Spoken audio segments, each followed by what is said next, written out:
আসসালামু আলাইকুম রহমতুল্লাহ বরকাত। হিজামা হিজামা হিজামা সুন্নতে চিকিৎসা হিজামা নিয়ে আসছে আলহামদুলিল্লাহ।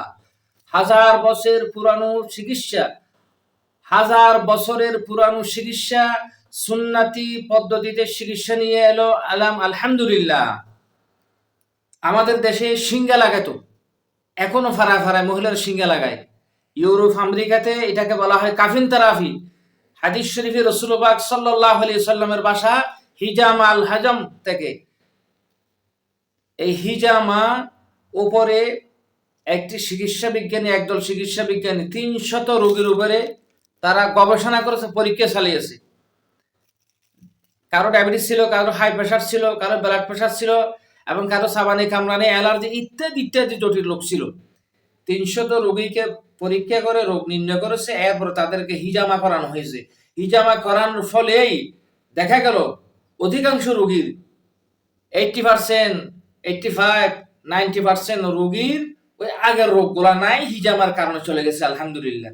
আসুন আমরা নবীজি সাল্লাল্লাহু আলাইহি ওয়াসাল্লামের শিখানো পদ্ধতিতে এই হিজামা চিকিৎসা নিয়ে আমরা একটু আলোচনা করি। এটা একেবারে সহজ, একটু নিয়ম পদ্ধতি জানলে আপনি নিজে করতে পারবেন। এটার দ্বারা আপনার শরীরে অনেক উপকারী, অনেক উপকারী। এই হিজামা কোন বারে করব, কিভাবে করব, মাসে কয়বার, একজন রোগীকে কোন কোন স্থানে করা যায়, কোন কোন স্থানে করা যাবে না, মহিলারা কারা কারা করতে পারবে, এগুলো সব নিয়ম কানুন লেখা আছে। হাজারো বিশেষজ্ঞরা এটা গবেষণা করে প্রমাণ করে যে হিজামা আসলেই উপকারী একটা চিকিৎসা।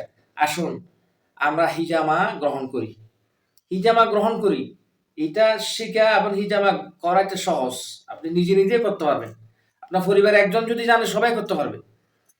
আজকে অ্যালার্জির জন্য, মাথা ব্যথার জন্য, সর্দি কাশির জন্য, জ্বরের জন্য, শরীরের ব্যথা বেদনা, ডায়াবেটিস, বাচ্চা হচ্ছে না, কনসিভ করতেছে না, ইত্যাদি ইত্যাদি, হরমোন টরমোন অনেক সমস্যা, সকল সমস্যার সমাধান হবে ধীরে স্থির ভাবে নবীজির সুন্নতের উপর যদি আপনি হিজামা চিকিৎসা গ্রহণ করেন, ইনশাআল্লাহ আপনি লাভবান হবেন।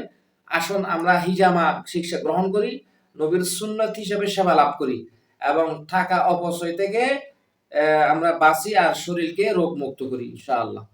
নবী করিম সাল্লাল্লাহু আলাইহি ওয়াসাল্লামের প্রত্যেকটা কথা, কাজ, মৌনতা, সম্মতি, শিখানো পদ্ধতিতে আমল করেছে, সবকিছু আল্লাহ তাআলা রহমত বরকত দিয়েছে, মানে এগুলোতে হিকমত রয়েছে।